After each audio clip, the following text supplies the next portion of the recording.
buenos días a todas quienes y todos que nos escuchan a través de los 96.5 MHz de la frecuencia modulada estéreo de RTP, RTP 96.5 FM en las provincias de Santa Elena y Guayas, 98.7 FM también en la provincia de El Oro. Muy buenos días a la gente del Real Audio, www.rtp.es. Un solo clic en Groenlandia, en la Antártida, porque en la Antártida hay gente que vive en unas bases, ¿no? Pero hay gente, ¿no? Ya. Muy buenos días también y muy buenos días a quienes nos escuchan y nos ven a través del canal de YouTube de RTP, el Facebook Live de RTP, el Facebook Live de su servidor Rodolfo Vaquerizo Blum. Y vamos a la frase inmortal del líder. ¡Jálala! No mientes en la fecha del día.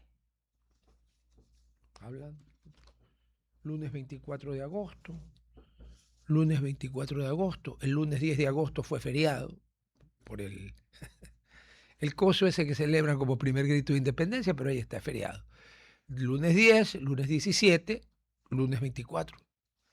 O sea, esa frase del líder Tralalá es irrebatible, es un axioma, es una verdad que no necesita ser comprobada. Porque como él dice, la prensa corrupta podrá ser corrupta, pero cojuda no es. Pues, ¿no? Entonces no van a ponerle al lunes 24 la fecha del domingo 23, porque no venden uno. Y si le ponen la fecha del martes 25 o del miércoles 26, o sea, que hoy día sea lunes 26 de agosto, podrían recibir la noticia de gente vestida de blanco que se los lleve al INC, ¿no? Porque quiere decir que están desvariando o están bajo el influjo de sustancias sujetas a fiscalización y control. Entonces, como ninguna de esas cosas sucede, al menos que sepamos, lo segundo, siempre ponen el día que es, porque además es lo correcto, ¿no? Entonces, ¿por qué va a poner una fecha que no es? Aunque bueno, estamos en Guayaquil, en Ecuador, ¿no? ¿Cómo era la frase del doctor Rosemena Monroy? Si me dicen que vuelan burros en el cielo de Guayaquil, yo me asomo a la ventana del estudio. El doctor Rosemena Monroy tenía vicios masculinos, pero tenía un pelo estúpido. Ya está con nosotros nuestro invitado de hoy, a quien le damos los muy buenos días, al doctor Carlos Estarellas, distinguido diplomático, analista diplomático, y ahora, que hay, y por esto es la razón uno de la entrevista, es su editorial, su escrito en el diario El Universo, Guayaquil y su transporte. Y entonces yo cuando lo vi dije, vaya, no sabía que... Pero claro, después cuando lo leí entendí. Mi querido Carlos, qué gusto verte. ¿Cómo estás? Gracias por haber accedido con tan short notice a la entrevista. Cuéntame, ¿cómo estás? Rodolfo, muchas gracias por la invitación. Para mí siempre es un gusto estar en tu programa. No, por favor, esta es tu casa. A ver, para beneficio de los clientes, de los clientes. Bueno, el periódico tiene clientes, los que lo compran, o los suscriptores como su servidor. Pero para beneficio del gran público, cuéntanos, iba a preguntarte una perogrullada, ¿qué te llegó a escribir del problema del tránsito en Guayaquil? ¿Qué pregunta para gilipollesca? A ver, desarróllame la idea. Rodolfo, el grave problema que tiene la ciudad por el transporte es terrible, cada vez es mayor y no hay un sistema de transporte masivo que tenga éxito. En el escrito hacía la mención de que se han iniciado, digamos, o se han querido iniciar varias cosas. Se inició el transporte fluvial, que tuvo poca vida. Posteriormente se hizo la metrovía y después vino la aerovía. Pero sin embargo, el problema de Guayaquil cada vez es mayor, especialmente en las horas pico. No solo es el problema de San Borondón a Guayaquil, es el problema en Guayaquil, en la vía La Costa y en Guayaquil en general. No se puede llegar a tiempo, es un caos. Entonces recordaba un estudio que se hizo en el año de 1982 por 82. La O sea, hace 82. 44 años nomás. 44 años, sí. Lo traía, lo ponía porque ese estudio que fue de la empresa japonesa, que además fue gratis y que estuvieron algunos meses aquí en Guayaquil, recomendaban que debería ser el transporte, debería haber un tren pero que este tren debería ir por arriba, porque Guayaquil, digamos, por el suelo es muy difícil hacerlo subterráneo. No, aunque se puede, pero costaría una fortuna. ¿No? Si esto fuera Arabia Saudita, hacen 4 porque les sobra plata, pero nosotros no tenemos para hacer medio kilómetro. No se puede, sería un submarino. Sería algo muy caro. Aunque ahí en ese informe dicen que podría ser por arriba y a veces quizás en algunas partes se podría hacer en la parte abajo. Pero era un estudio global, un estudio muy determinado y que podría la municipalidad, digamos, tomarlo, porque el problema del transporte cada vez es peor en Guayaquil, Rodolfo. A ver, hay una variable que ha resultado moverse más que el mercurio y lamentablemente siempre para arriba. En el año 82, o sea, hace 44 años, fue el comienzo del famoso niño 82-83 para ubicarnos en el espacio.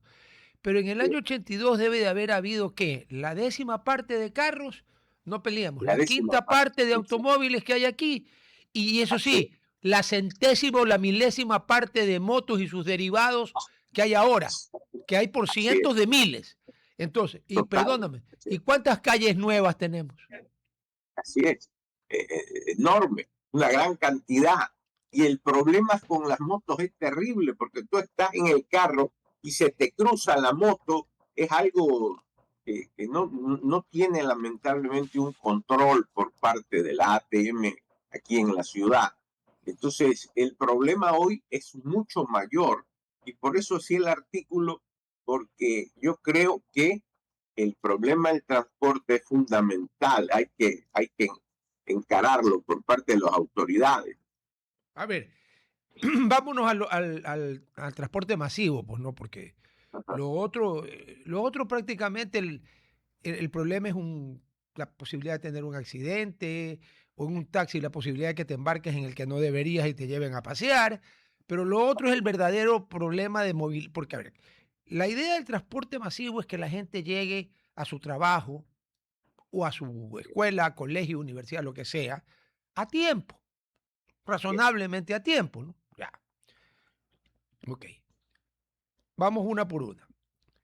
La Metrovía arrancó funcionando bastante bien, me consta, porque la Troncal 1, yo vivo en el Fortín, en Malecón y Padre Aguirre, y por ahí pasa, pues miran Tomás Martínez y Malecón, y pasa pues dándome una sinfonía de ruido, pero ya está bien, ya me acostumbré, ya ni la siento.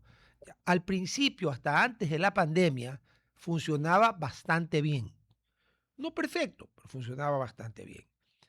Luego, por razones que algún día los que estaban en la Fundación Metrovía allí explicarán, porque nunca me lo terminaron de explicar bien, la T2 y la T3, o sea, la Troncal 2 y la Troncal 3, todas fueron longitudinales, pues norte-sur, o sur-norte, como tú quieras. O sea, esto no es Quito. En Quito yo entiendo que, por ejemplo, si alguien quiere hacer una extensión del metro en sentido transversal, está loco, porque Quito es una ciudad condenada por su geografía, el Pichincha y el Hueco, a hacer... Ya. Pero Guayaquil no, aquí no hay ni Pichincha ni Hueco. Bueno, T1, norte-sur, T2, las 3 norte-sur. Reciencito, después de varios interminables años, lograron articular la 4, la que sale de lo que era el batallón del suburbio. Ya, ok. Pero el servicio se deterioró. Los alimentadores no son lo suficientes, la gente cada vez es más, y la Metrovía, entiendo por las cifras que dan, nunca recuperó los volúmenes prepandemia. Pero eso le ha pasado a muchos. Pero ahí tenemos la Metrovía. Yo creo que era una buena idea. Recuerdo que en una entrevista con Jaime Nebot, él dijo una frase que es como el Peñón de Gibraltar. El mejor transporte público es aquel que la gente puede pagar. Sí, porque si le vamos a dar un transporte maravilloso que la gente no puede pagar, es lo mismo que nada. Ahora, a tu juicio, ¿por qué colapsó? ¿Por qué la Metrovía tiene los problemas que tiene? Una parte es el municipio, hay fotos, el reportaje de paradas que están con las puertas rotas, desvencijadas, o sea, una porquería, lo cual al principio no era así. ¿Qué pasó a tu juicio? A mi juicio, Rodolfo, ha existido un deterioro de la metrovía, quizás por malas administraciones municipales. Es decir, el deterioro de toda la metrovía, incluso de los buses, que originalmente eran buses donde uno se sentía orgulloso de verlos, pero hoy están totalmente, algunos de ellos deteriorados. Entonces, yo llego a la conclusión de lo que ha existido es una mala administración, porque algo que se manejaba bien terminó como está hoy, manejándose con una gran cantidad de problemas enormes. Problemas que además, al menos que estén haciendo algo, estudios o que nosotros no sepamos, no tienen viso de solución. Porque yo no he visto Así es. que ninguna de las estaciones que están, bueno, estamos lunes, así que voy a ponerme, voy a invocar al espíritu del duque de Marlborough, a no ser a militar, del duque de Chester, porque si me pongo combativo, pues no, del duque de Chester. Verá su merced, resulta que ni una sola de las estaciones de la Metrovía que están deterioradas, vandalizadas o destruidas ha sido intervenida ni por la Fundación Metrovía ni por nadie. Entonces, pregunto yo, porque escaso de luces como soy, no entiendo por qué la desidia. ¿Es que no hay plata? ¿Es que no hay ganas? ¿Es que no les importa? No puede ser que no les importe el transporte. ¿Qué pasa? Así es, cuando es fundamental el transporte masivo, como tú bien lo señalabas, pero parece que hay una desidia en no actuar. Y eso es lo que ha deteriorado a Guayaquil, no solo en la metrovía, en general, pero estamos analizando el problema de transporte, Sí, que es urgente. y va de la mano, aunque por esa calle no pasa la Metrovía, pero probablemente pasen buses y además pasan un montón de vehículos, porque a contrario censo de lo que los demagogos dicen, quienes viajan en un vehículo particular, sea este un Rolls Royce, que aquí no hay, o sea el carro más chiquito, el automóvil más chiquito que se fabrique, también es un ciudadano ecuatoriano que probablemente, si es que es honesto, a más caro el carro, más impuestos paga en su declaración de impuesto a la renta, en todo. Pero aquí es como si fuera un ciudadano de cuarta, ni siquiera de tercera, de cuarta. Entonces, no se arregla la metrovía que sirve a centenares de miles de personas, pero cierran la calle Clemente Ballén.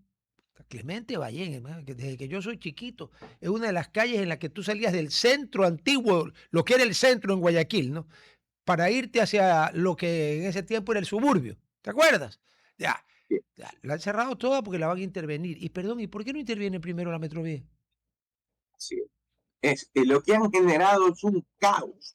Hoy por hoy, Rodolfo, hay un caos en el transporte y de hecho las vías de la metrovía ahora se meten todos los carros.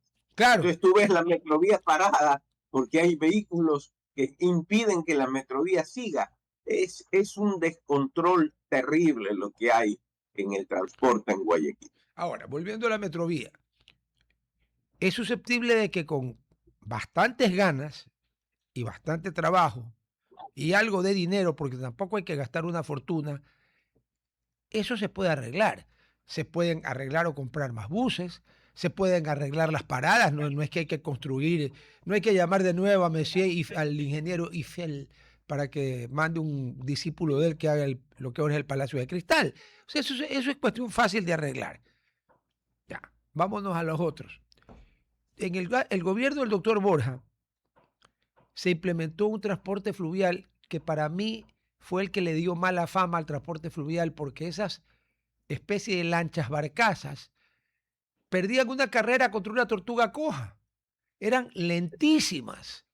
Y entonces no funcionó y de allí, para los 27 años de administraciones socialcristianas, el transporte fluvial fue tabú. ¿Por qué? Habrá que volverles a preguntar para no hablar de memoria, pero siempre lo rechazaron.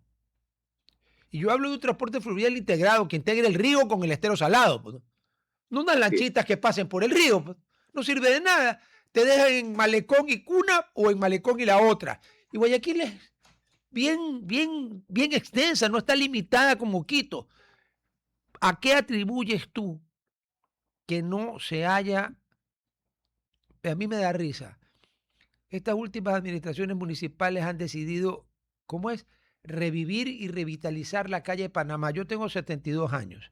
En la calle Panamá lo que había era cacao secándose en las veredas. Ahí nunca hubo nada de asuntos ni culturales, ni de restaurantes, ni de nada. Así que no es que la están revitalizando, han inventado a la calle Panamá. ¿Tú te acuerdas lo que era la calle Sí, Panamá? totalmente, Sí, lo que totalmente. pasa es que hay unos que ni siquiera usan bien el papel higiénico y llegan a decir, como lo dijo este periódico de aquí, pero hay que ser justos, con unos docentes de varias universidades, dijeron que Guayaquil, el centro de Guayaquil por el norte llegaba a la calle Loja. A una cuadra de la calle Loja está la antigua cárcel municipal. Eso era el centro. No me hagas reír, por el centro de Guayaquil llegaba a 9 de octubre. Pero bueno, a ver, ¿cómo hacemos para volver a meterle a la gente o a las autoridades, que ahora hay que hay elecciones, que por lo menos contemplen y hagan un estudio racional de la factibilidad de usar lo que hizo de Guayaquil, que es el río Guayas? Si no hubiera habido río Guayas, ¿sí sabe lo que había aquí? Nada. Porque cuando se asentaron por última vez los españoles, te dijeron, ahí está el río, ves ustedes los dos, ahí está el Cerro Santana, ok. ¿Cómo hacemos? El problema, yo estoy de acuerdo contigo, Rodolfo. Yo creo que la idea del transporte fluvial es positiva. Es que en el gobierno de Borja lo hicieron mal. Claro. Fue un fracaso completo porque no lo planificaron. Entonces, por esa mal utilización del transporte fluvial, es que las nuevas administraciones municipales lo han rechazado. Pero yo creo que no es el transporte fluvial el malo, no, es que en el gobierno de Borja se lo implementó mal y que se debería replantear la posibilidad de hacer un transporte fluvial integrado, como tú bien lo mencionas. No es el transporte fluvial el malo, es que lo aplicaron mal, no, muy mal. Con un transporte fluvial integrado utilizando tanto el río como los esteros, lo que queda de los esteros, porque Guayaquil tenía montones de esteros, esto podría haberse parecido a Venecia, más que a Venecia, a Ámsterdam, pero no, échele tierra a los esteros porque puedes conectar tú no solo el sur de Guayaquil, los guasmos que dan al río, Sí. sino que si vuelves a revivir, no sé, algún amigo que yo sé que está oyendo el programa, que siempre lo oye, si vuelves a revivir las esclusas, puedes con el transporte fluvial conectar al puerto con gente, no con carga. Puedes meterte en algún momento por el Estero Salado y por el Estero Salado llegas a Urdesa, Miraflores, todo ese sector. Y por otro, y llegas por al estero, por ejemplo, que está frente al estadio de un equipo de fútbol, que lo construyeron donde antes era la chamba, el botadero de basura, pero bueno, yo ahí no me meto, ¿no? Y frente a un estero que se llama Salado, pero bueno, hay gente que no es supersticiosa, está muy bien, pero se puede unir todo, o sea, casi todo, no todo.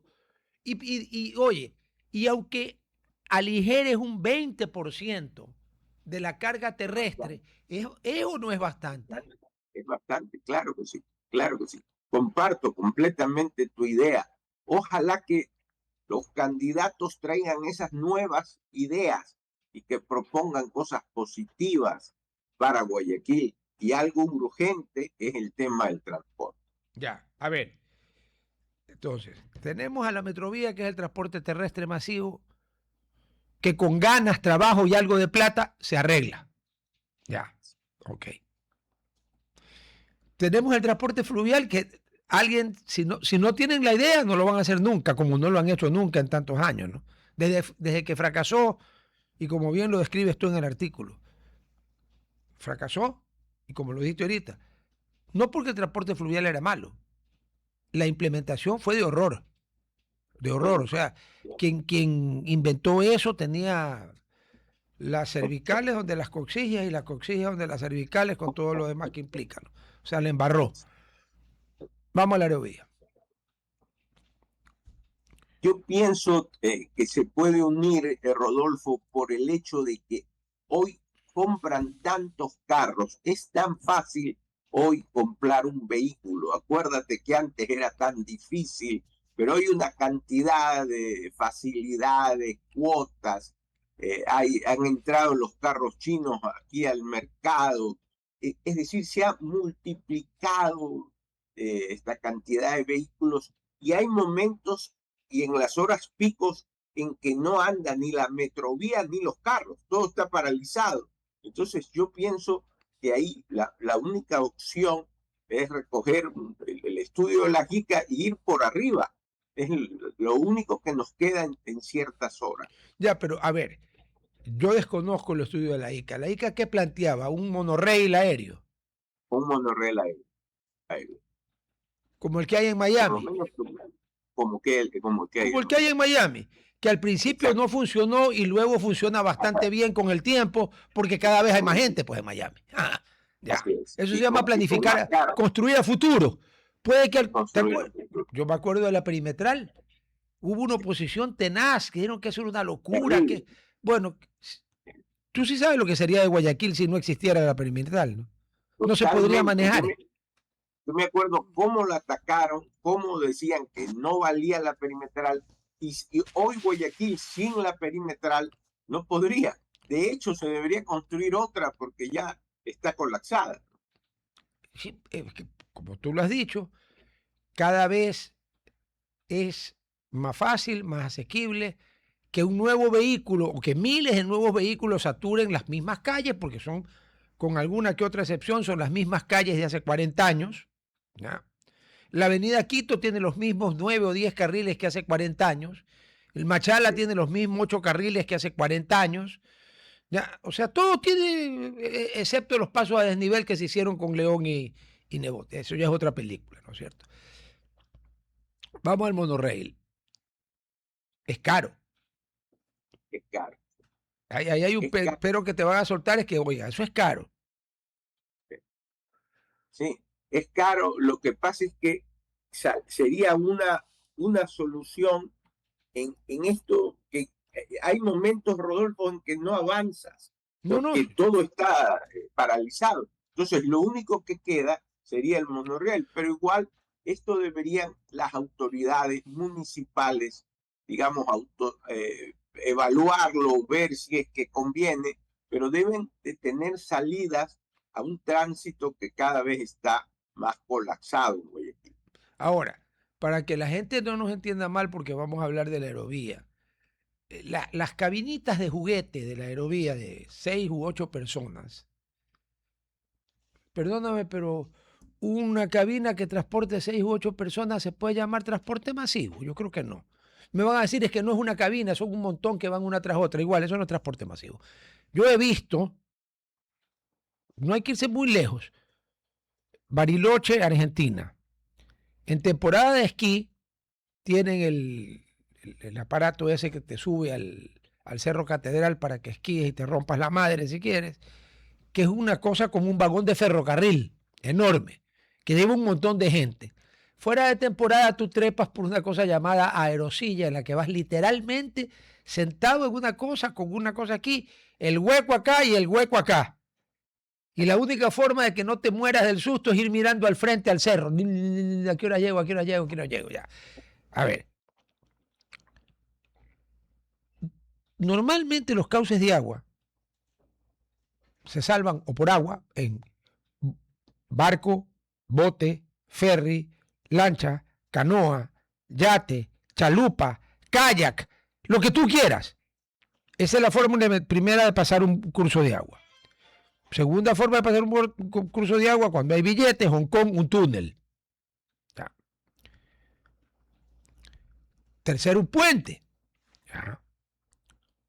Pero yo por razones de trabajo he tenido que irme a todos los continentes menos a la Antártida porque ahí no había negocio. Y en ningún lado pude ver que un curso de agua se pase por arriba y con cabinitas, ¿no? Nunca entendí que la aerovía pudiera ser una alternativa para descongestionar el transporte terrestre entre Durán y Guayaquil, Y nunca entendí por qué razón, en vez de inventarse esa cojudez, no copiamos el sistema de Hong Kong. Hong Kong, tú sabes, es una isla que se divide de lo que ellos llaman mainland, de la tierra continental, tierra firme, de la República Popular China, por la bahía de Victoria, ¿no es cierto? Yo estuve allí innumerables veces por razones de trabajo, no por paseo. Y 3 o 4 veces me tocó cruzar de un lado al otro con abogados del estudio Baker & McKenzie, que es el segundo abogado más grande, el segundo estudio de abogados más grande del mundo. Está sucede en Londres. Gente que nos facturaba en ese tiempo, estoy hablando del año 99, 2000, 2001, 2002. En ese tiempo nos facturaban $600 la hora. O sea que ahorita debe de estar costando 2.000. Bueno, ¿sabe cómo pasábamos de Hong Kong a Mainland o de Mainland a Hong Kong? No con carros ni por el túnel, en el ferry. Pasa todo el mundo, hay un montón y no es que haya una estación, hay como 5 o 6 del lado de Hong Kong y varias del lado de tierra firme. Y sale todo el mundo en el ferry. Van abogados que ahora cobran $2.000 la hora y gente que a lo mejor lleva ahí tapiñados unos pañuelos o unas camisetas. Por cierto, yo compré 4. Te vendían ahí unos carritos, $4,000. $1.000 de Hong Kong, pues, ¿no? Ya. Una de esas 4, una verde con el caballito rojo, todavía la tengo. Y la compré en 1999. Ya. Pero todo el mundo, independientemente de la clase social, usa el ferry y no le da vergüenza. Es más, uno de los atracaderos del ferry del otro lado está muy cerquita de un hotel de 4ª categoría llamado el Península, donde una vez, porque no hubo más espacio, no quedó más remedio que dormir allí, y el cuarto estándar del año 99 costaba casi $500 la noche, o sea que ahorita vale 2.000. No, era una locura, o sea, una cosa, pero fue una emergencia, ¿no? Pero tú en el baño, que era todo mármol, todas las amenidades que te ponen en los hoteles, en los baños, todas eran de marca. No, pues la colonia era francesa, no voy a dar la marca, pero todo. Entonces yo pregunto, ¿por qué no se instala un servicio de ferry? ¿Por qué no lo piensan? Que empate con el servicio fluvial de la ciudad. Sería extraordinario. De hecho, acuerdo contigo que la aerovía no solo que es muy pequeña, sino que hoy por hoy nadie la utiliza. Y es una pena ver, Rodolfo, cómo van sin personas. Haber gastado tanto en un sistema que no lo utilizan para venir a Guayaquil ni dentro de Guayaquil. Entonces, el ferry, yo concuerdo contigo, sería una opción muy importante. Y otra cosa, el estudio, yo puedo estar equivocado, pero cuando empezaron a hablar de la aerovía, hablaban de que el punto de equilibrio eran 40.000 pasajeros diarios, 20 y 20. Y yo me le reí en la cara, pues usted está loco. Bueno, ahora resulta que ya no. El otro día estuvo aquí mi buen amigo y compañero en la asamblea, Andrés Roche, pero yo siempre discutí con él sobre ese tema. Y me dijo, no, que no eran 40.000, sino 12.000. Bueno, yo vivo en Malecón y Padre Aguirre, así que veo la metrovía, la aerovía todos los días. Y un día me puse a contar, con papel y pluma, una raya vertical, pues tú sabes que yo soy de la época de la hoja y el papel, ¿no? Una vertical, iba haciendo una señal, una rayita, por cada góndola que pasaba, por lo menos con una persona. Ya. Esa le hacía media rayita por una persona. Las que llevaban 2 más, le hacía rayita entera. Y del otro lado ponía rayitas a las que pasaban vacías.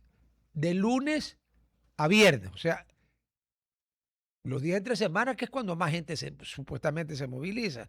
¿Sabes cuál fue el resultado? En proporción. Calcula cuántos con gente pasaban por cuántos contra gente en el mismo lapso de tiempo. 1 hora. A distintas horas. Te la pongo muy fácil. La proporción era casi 8-1. Qué bárbaro. Qué bárbaro. En cambio, de sábado de tarde y domingo y los feriados, ahí sí hay. Pero eso es turismo. Claro. Pero por turismo se gastaron una fortuna, pues entender a ver, tuvo que, ¿te acuerdas de pilotar las semejantes barbaridades Porque el argumento del municipio, y en eso sí, tenían razón, en lo que no tenían razón era en el concepto de la aerovía, era que así como el municipio le da las calles a los buses y a los carros para que transiten, tenía que darle estos cables sostenidos por estos postes metálicos enormes para que transiten. Yo eso no lo reclamo. Lo que reclamo es que la idea nunca funcionó. Así es. Y el otro argumento es que no funcionó porque se siguió dando autorización a que los buses hagan el recorrido Durán-Guayaquil. O sea, ¿qué querían? ¿Funcionar a base de un monopolio? Querían funcionar a base de que como voy a hacer la aerovía, entonces nadie más puede usar un bus de Durán a Guayaquil. Es una aberración. Pero ahí está. Entonces, ya vimos las alternativas. ¿Cómo haces? A ver, hazme la fanesca. ¿Qué mezclas hay? ¿Cómo salimos con lo que hay y con lo que podría haber? Yo concuerdo contigo en que debería volver a intentarse el transporte fluvial, ver la posibilidad del ferry, que te he oído con tanto detenimiento y que además la comparto, y en último los casos ver también si se puede usar el monorriel, es decir, se pueden usar varios sistemas en una ciudad que cada vez crece más, que tiene una cantidad de autos por la facilidad de compra y que uno de los caos más grandes que hay en Guayaquil es el transporte. Hay horas en que no se puede movilizar. Entonces son las autoridades municipales las que tienen que plantear una solución porque ellos son los responsables, pero no nos pueden seguir con sistemas que están fracasando al ver que la ciudad tiene una necesidad enorme como es la necesidad de un transporte masivo de primera calidad. Ahora veamos el futuro inmediato. En noviembre, y esperemos que no se haya desencadenado el diluvio que todos los organismos internacionales pronostican, esperemos que se equivoque, o sea, que un factor climático sea una corriente fría de la Antártida, como la otra vez que teníamos el niño aquí al lado y se lo llevó, o el viento que se lleve, pero que no pase. En noviembre vamos a votar. Y yo veo que los candidatos a ocupar el cargo de alcalde, que es una creación del siglo XX, porque antes se elegía el consejo municipal y los ediles votaban para elegir al presidente del consejo, y el cargo era presidente del consejo municipal y tenía exactamente las mismas funciones que alcalde, pero parece que a alguien le gustó más una palabra de origen árabe como es alcalde. Casi todas las palabras castellanas que comienzan en al, como tú bien sabes, son de origen. La licenciada Ansaldo creo que nos enseñó a los dos, son de origen árabe. Entre paréntesis, hablé con ella y la vamos a tener en los primeros días de septiembre para discutir unas cosas interesantes. Es una persona extraordinaria y una gran maestra. No. Y además que mira tú, no te pierdas ese programa porque yo le llamaba a hacer 2 consultas, ¿no? Por el desgraciado accidente en el que fallecieron el señor Sensi Cotuyo y su señora. Yo veo en los periódicos de acá que este accidente había sido en Kenia, con I latina. Bueno, Kenia con I latina no existe en ningún mapa del mundo. Es Kenya con Y. ¿Por qué? Porque Kenia fue colonia inglesa hasta su independencia. Hasta que Jomo Kenyatta, que fue el primer jefe de gobierno de Kenia, jefe de los Mau Mau, logró la independencia. Pero aquí le escriben con I. Y entonces le hice esa pregunta y me dijo que como en castellano, la I latina y la Y o Y, como la quieras llamar, suenan igual. Y si el nombre original era con Y, que tenía sentido lo que yo decía, que debería escribirse con Y. Okay. Y la otra, que era la pregunta de fondo, es por qué Chile, con Gabriela Mistral y Pablo Neruda, tiene 2 premios Nobel. Perú con Vargas Llosa, Colombia con García Márquez. Argentina debió tenerlo con Borges, pero no se lo dieron porque en ese tiempo la Academia Sueca y la Academia Noruega un poco más y adoraban a Stalin.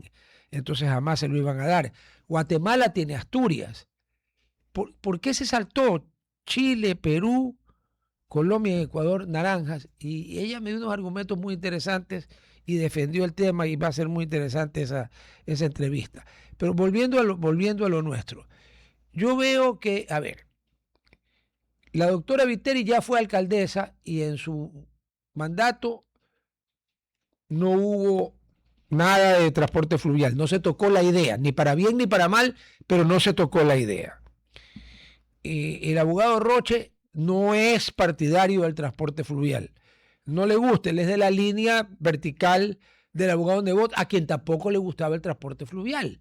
Y claro, si me vas a hablar de un transporte fluvial como el del año 82, a mí tampoco me gusta. Estamos hablando de algo mejor.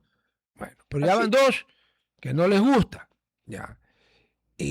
No sé qué opine la señora Icaza,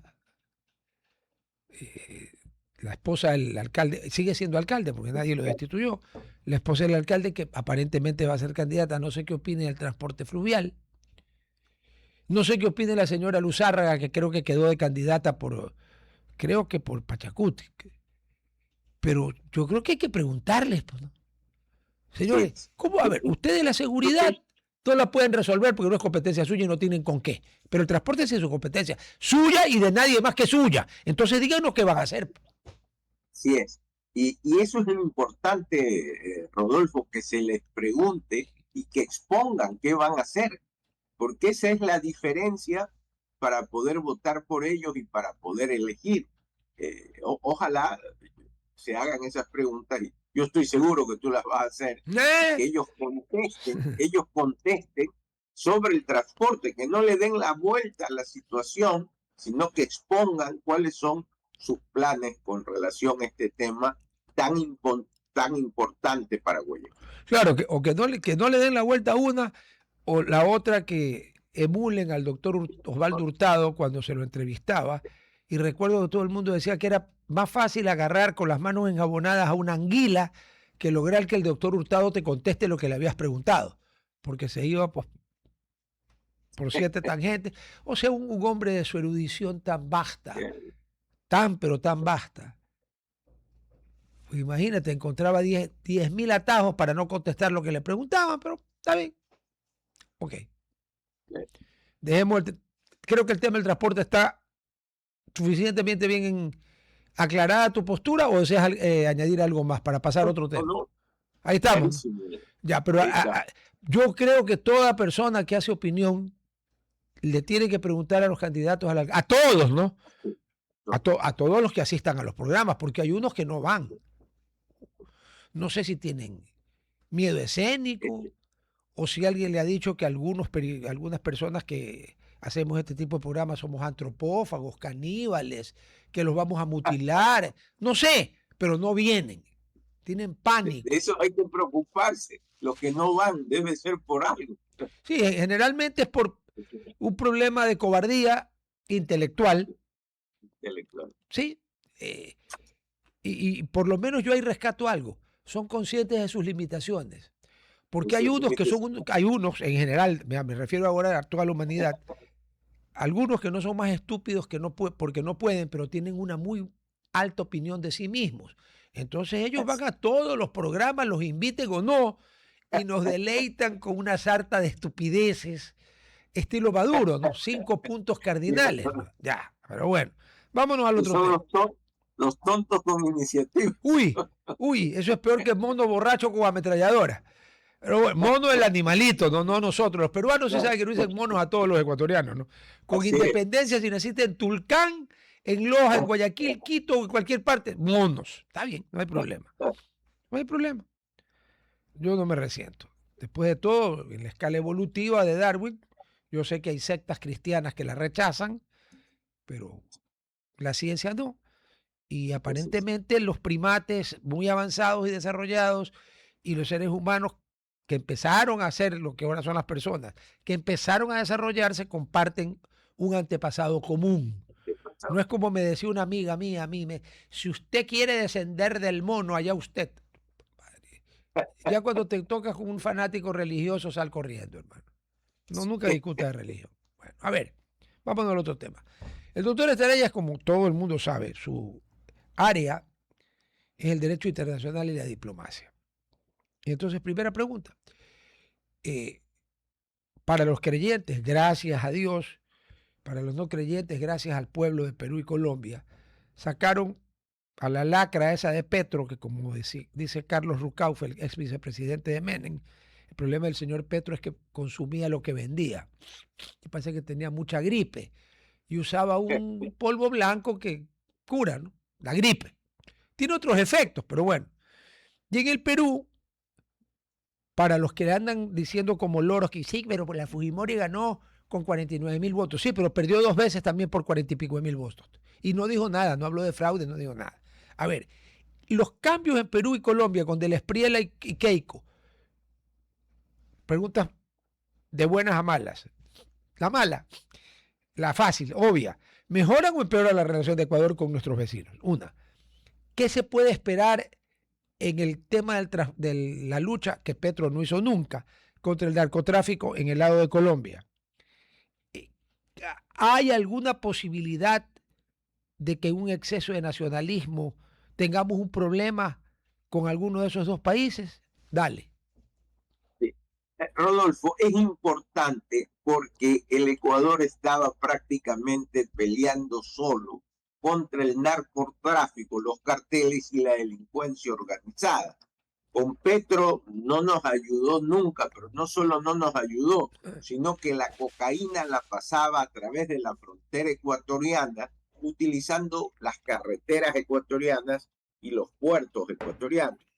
Con el Perú tampoco teníamos mayor ayuda porque han tenido tantos gobiernos, se han caído tantos presidentes que la inestabilidad política no les daba para cooperar. Entonces ahora tenemos a 2 presidentes que están decididos a luchar contra problemas no solo conjuntos de estar al lado, sino comunes. El problema de los carteles de la droga y el problema de la delincuencia organizada. Entonces, eso sí, obviamente va a ser una ayuda y además de eso podríamos fortalecer, por ejemplo, la comunidad andina de naciones que está medio muerta y que con la ayuda de Colombia y del Perú se la podría fortalecer. Yo no veo que vayamos a tener problemas con esos países, problemas de nacionalismos, están totalmente superados. Lo que sí habría que haber, Rodolfo, es tener un poco de prudencia porque Del Espriella va, como ya ha comenzado, a darles a la exguerrilla, a los terroristas, y los va a sacar de Colombia. Y ellos van a tratar de llegar al lugar más fácil. Y el lugar más fácil es el Ecuador. Entonces vamos a tener que tomar medidas para que eso no ocurra. O sea, lamentablemente no se van a ir ni a Groenlandia ni a Australia, sino a Ecuador, que tiene como 600 pasos clandestinos en la frontera, casi uno por kilómetro, porque la frontera creo que tiene 640 kilómetros. Entonces, a ver, tú no vislumbras ninguna posibilidad, porque en cambio, en la coalición Juntos por el Perú, que lideraba el señor que perdió, Sánchez, uno de los miembros de la coalición era hermano de Ollanta Humala, del que fue presidente, se llama Amauro. Él tiene un grupo que se llama Amauro o Antauro, ya como eso no es Antauro. Sí, como eso no es castellano y yo no domino ese idioma, no me hago el lío. Pero Antauro Humala tiene un movimiento en el cual además tiene un grupo armado que él mismo lo llama los reservistas. Y Antauro Humala sigue las ideas de su padre, del patriarca, ¿ya?, que es otro etnocacerista, y que habla lo que hablaba Ollanta al principio y que nos asustó a todos, y cuando llegó al poder se dio la vuelta y dijo, yo, izquierda, ¿qué es eso? ¡Viva Bush! ¿Ya? Pero Antauro Humala habla, igual que el padre, de volver a reconstruir los 4 suyos del Tahuantinsuyo. O sea que con ese íbamos a tener un problema. Totalmente. Antauro Humala es un loco y el problema, como tú bien lo mencionas, Rodolfo, es que tiene otros locos que lo siguen, ¿no? Y para ellos los tratados de paz no deberían existir y creen que en el Tahuantinsuyo nosotros somos parte, es decir, una barbaridad Ellos parece que no tienen una idea del principio de Luti Possidetis Juris, Nada. ni la libre determinación de los pueblos, ni nada. Gracias a Dios es un grupo minoritario en el Perú y Keiko Fujimori está totalmente en contra de esos pronunciamientos. Sí, lo grave con este individuo, con Antauro Humala, es que él ha llegado al colmo del cinismo de decir que el tratado que firmó Ecuador con Perú, impuesto por los garantes, porque el Congreso de la República del Ecuador ratificó un texto que no conocía. Y si a mí no me falla la gramática que estudié en el colegio, cuando uno ratifica algo que conoce. Usted no puede ratificar lo que no conoce. Y aquí con la excepción de los diputados del PRE y del MPD, creo, que votaron en contra, el resto del Congreso del Ecuador ratificó un texto que no conocía, que se lo pusieron como en los países amigos. Ya no se llamaban garantes, eran los mismos cuatro. Firmen esto o esto, firmen. Y entonces yo ahí Rodolfo, eso fue una barbaridad. No debió haberse dado así. El Ecuador tenía la capacidad de enfrentarlo al Perú, había ganado anteriormente, pero se suscribió y ya no hay nada que hacer. Yo no creo que nadie va a quitar la paz que hay entre los dos países. No, ya ahorita creo que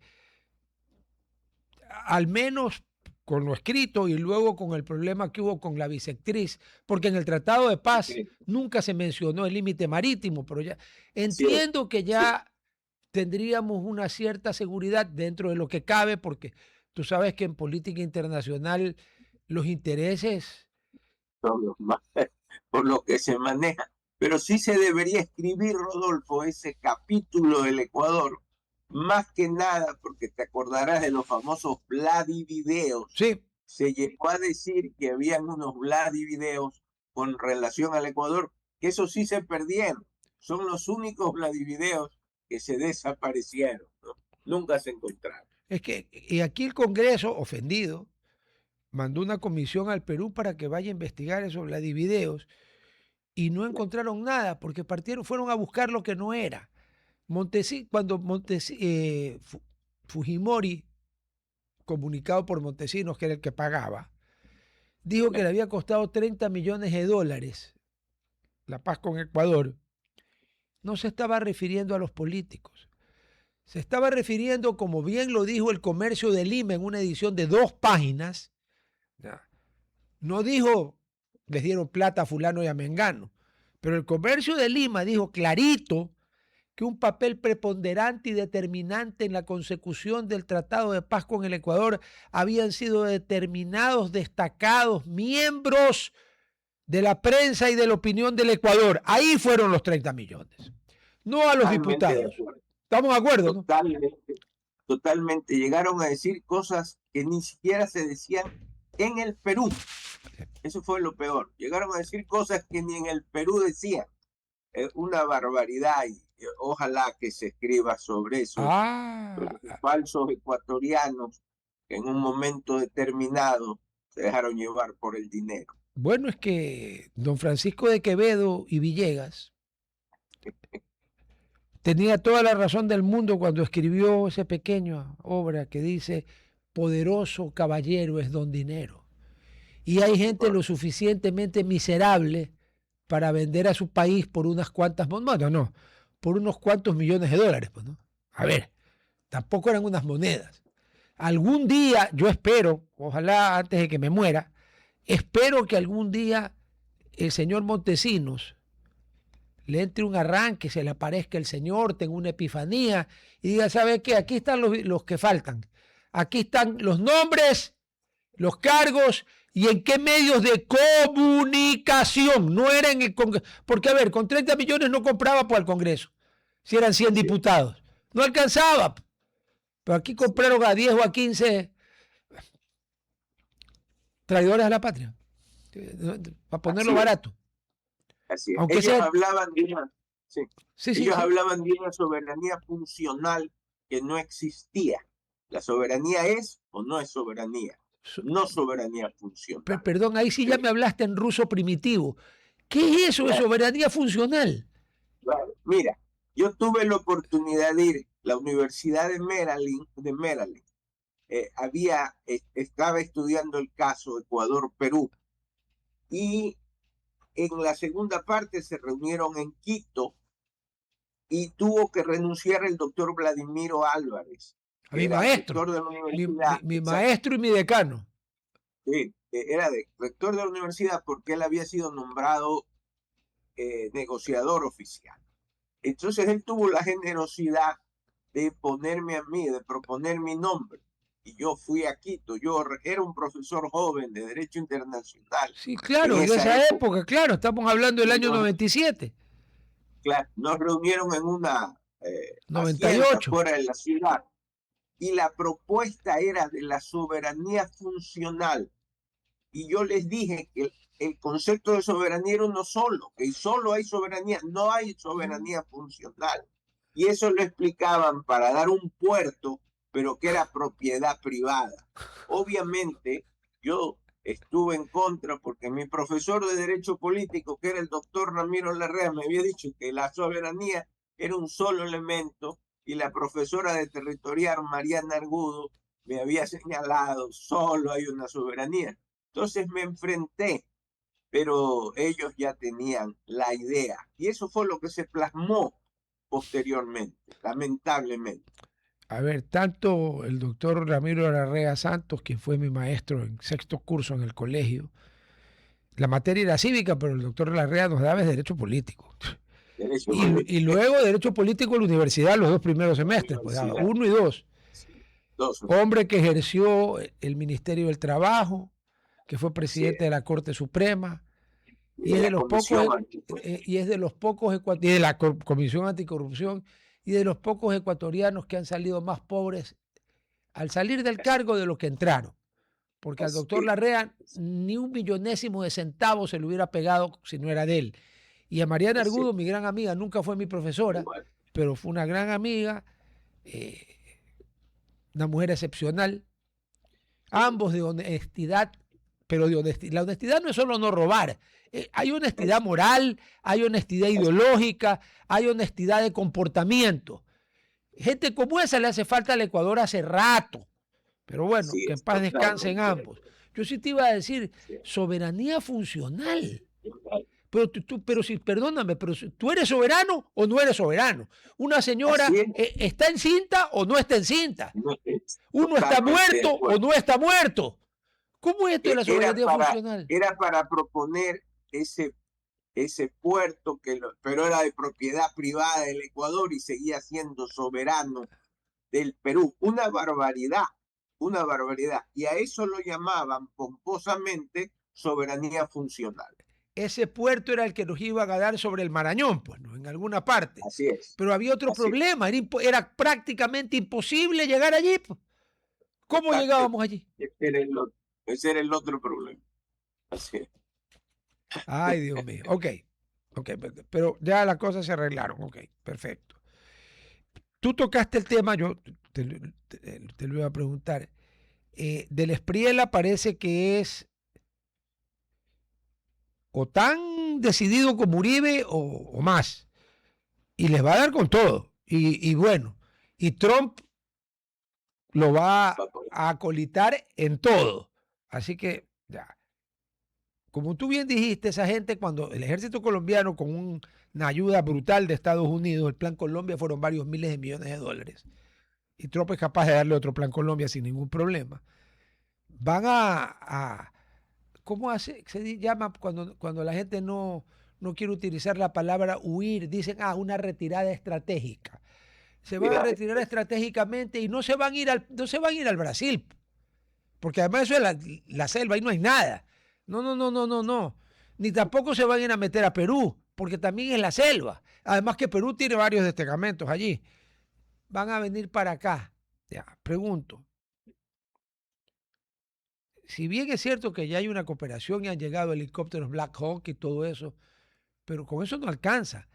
¿Qué deberíamos plantearle? ¿Qué tratado constitucional, que la Corte Constitucional no lo vaya a objetar verás que la Corte Constitucional es un invento de Montecristi, y los inventos de Montecristi generalmente parecería que fueron inventos de Monte Satán, no de Montecristi. Pero, ¿qué podemos pedir con un tratado formal para poder combatir a esta gente? Porque se van a venir para acá, con todo. Es casi un hecho que se van a venir para el Ecuador, porque como tú bien has señalado, hay fronteras irregulares, además ya lo han hecho, y con el ataque que les va a dar de la Estrella, estos guerrilleros, exterroristas van a venir para acá. Lo que debe de solicitar el Ecuador es ayuda a los Estados Unidos para tener, digamos, todo el mecanismo para poder enfrentarlos y cerrar, y no dar paso a que ingresen al Ecuador. El Ecuador está en una lucha muy fuerte, está en una guerra contra el narcotráfico, y necesita ayuda económica, ayuda de armas, etcétera, etcétera, para poder enfrentar a estos terroristas que van a tratar de venir al Ecuador. Yo me imagino, Rodolfo, que el gobierno nacional ya estará trabajando en esto, porque debe de tener un aspecto preventivo, no resolutivo, para impedir esto. Entonces yo me imagino que la Cancillería, el Ministerio del Interior estarán trabajando arduamente para impedir esta situación. Y tenemos una ventaja que tenemos que aprovechar. No me acuerdo en qué otro gobierno ha habido tan buena relación entre el presidente de los Estados Unidos, con todo lo particular que es Donald Trump, sí,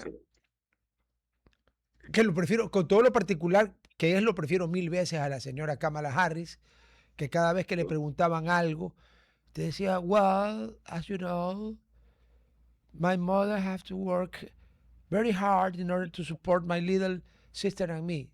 Le preguntaban de una guerra y te decía que su mamá había trabajado muy duro para mantener a ella y a su hermana. Le preguntaban del COVID y su papá había trabajado muy duro. O sea, ya no me jodas, pues, hermano. Cámbiame el disco. O sea, muero un incapaz. O sea, a ver, la relación que hay entre el gobierno de Daniel Noboa y el gobierno del presidente Trump tiene además un padrino, que es el secretario de Salud de los Estados Unidos de América, que es nada menos que Robert F. Kennedy, el hijo de Bob Kennedy, asesinado por Sirhan B. Sirhan en Los Ángeles en 1968. Y esa oportunidad de oro no la tuvimos ni con Galo Plaza, de esa relación. Entonces, ayer el Universo decía que el ministro Lofredo está planteándole a Estados Unidos que un centro estratégico esté basado en Ecuador. Eso sería un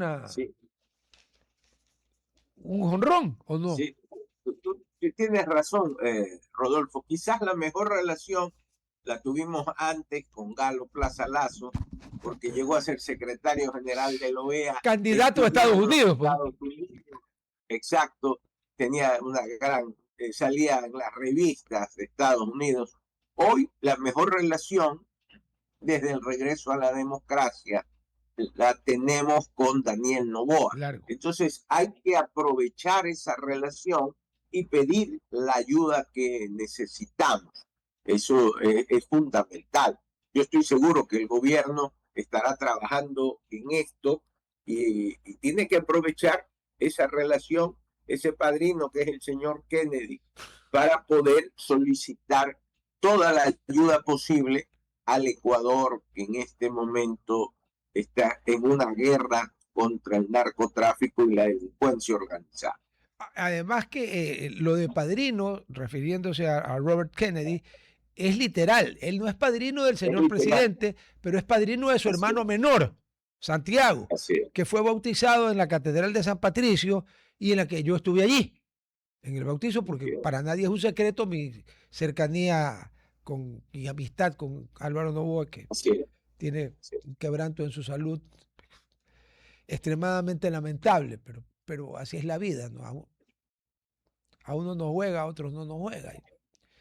Y además una cosa, la ayuda que necesitamos nosotros para combatir a esta gentuza no son ni submarinos, ni corbetas lanzamisiles. O sea, no es que va a alterar el equilibrio militar de la región, porque lo que necesitamos son drones, helicópteros de ataque, radares, harta inteligencia, fusiles, protección antibalas, chalecos, cascos, vehículos. Aquí ya estamos ensamblando uno en Ecuador, el Pacífico. O sea, vehículos armados.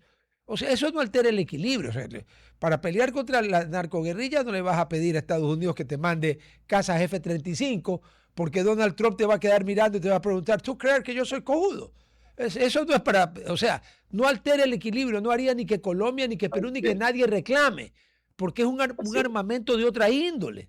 Como tú bien conoces, otra manera. Estados Unidos jamás va a alterar el equilibrio militar de la región dándole a unos armas de otra generación y de otra categoría. No necesitamos eso, ni lo queremos. ¿Para qué? Así es, totalmente de acuerdo. O sea que ve factible que haya una ayuda sustancial. Es fundamental y yo estoy seguro que están trabajando en eso y que vamos a conseguir esa ayuda por el bien del Ecuador, que es lo fundamental. Ah, no, claro, el bien de la patria, aunque ya... ¿Sabes que el problema es que el concepto patria se devaluó cuando un movimiento político usó una canción que es de todos los ecuatorianos y que yo la cantaba en el colegio como su canción? Eso no está bien. Y se lo dije a quienes se lo tenía que decir y en su cara además. Le discúlpeme, pero eso no está bien.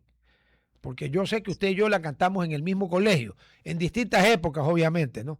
Pero a ver, eso como que devaluó. Pero volviendo a lo otro, los fulanos que se vendieron a Montesinos son traidores a la patria. Y los fulanos, sí, y los fulanos que defienden, sea con acciones o con obras o con omisiones, a la delincuencia organizada y a los narcoterroristas, ¿son también traidores a la patria o no? Totalmente. A ver, Totalmente. ¿cómo definirías, cuál sería la definición más exacta de traición a la patria? Bueno, en el caso que tú señalabas, traidor a la patria es el que, me acuerdo en las clases de Código Penal, si le vendía secretos e información al enemigo. Igual eso se puede trasladar. Los ecuatorianos que están trabajando o ayudan a los carteles de la droga o a la delincuencia organizada en contra del Ecuador son también, siguiendo ese concepto, traidores a la patria. Puta, pero entonces hay un montón. Lamentablemente. Y los que abogaron por un tratado de paz que perjudicaba abiertamente al Ecuador, 3/4 de lo mismo. Siguen en la misma línea que estamos hablando. ¿Sí? Y algún día se debería escribir sobre eso. No quieren. Es que no, es que, a ver, Montesinos no era Gil. Montesinos no es que le dio de esos 30 millones que dice que gastó, hay que ver cuánto se guardó para él, ¿no? Pero de la plata que dice que gastó, obviamente no se la dio al conserje del periódico. No, se la dio a las vacas sagradas. Pues entonces, bueno, algún día las vacas sagradas dejarán de ser sagradas. Mi querido Carlos, te agradezco enormemente tu gentileza. No, por favor. Y hay que seguir dándole al tema, aparte del tema internacional, que siempre conversamos de eso, hay que seguir con el tema del transporte en Guayaquil porque esta ciudad se está asfixiando. Y uno puede entender que una ciudad encajonada entre montañas y huecos como Quito tenga enormes problemas de tránsito porque la geografía les hizo la casita. Pero aquí la geografía no nos ha hecho ninguna casita. Aquí es cuestión de ideas y de plata y de ganas. Así que va a haber que hacerle, como dicen por allá, oye, no solo eso, como dicen por allá, hay que darles dando las ideas, pero que las... Un abrazo. Saludos. Un abrazo, Rodolfo. Gracias. A ti. Bueno, unos minutitos. He recibido algunos mensajes de personas que me han, a ver, no es exactamente la palabra reclamado, uno sí, los otros me han hecho notar, un eufemismo, porque me han hecho notar es lo mismo que un reclamo, sino que está más educado, más apegado a las formas, como diría Carreño, de que la gabardina del viernes ha sido muy suave, que si estoy enfermo, que si estoy débil, que si estoy anémico. Uno ya me vaciló, uno que es amigo, me vaciló y me dijo, hermano, estás anémico, porque se la diste muy suave. A ese tipo merecía que se la dieras con otros términos y en otro tono. Y he reflexionado sobre el tema y como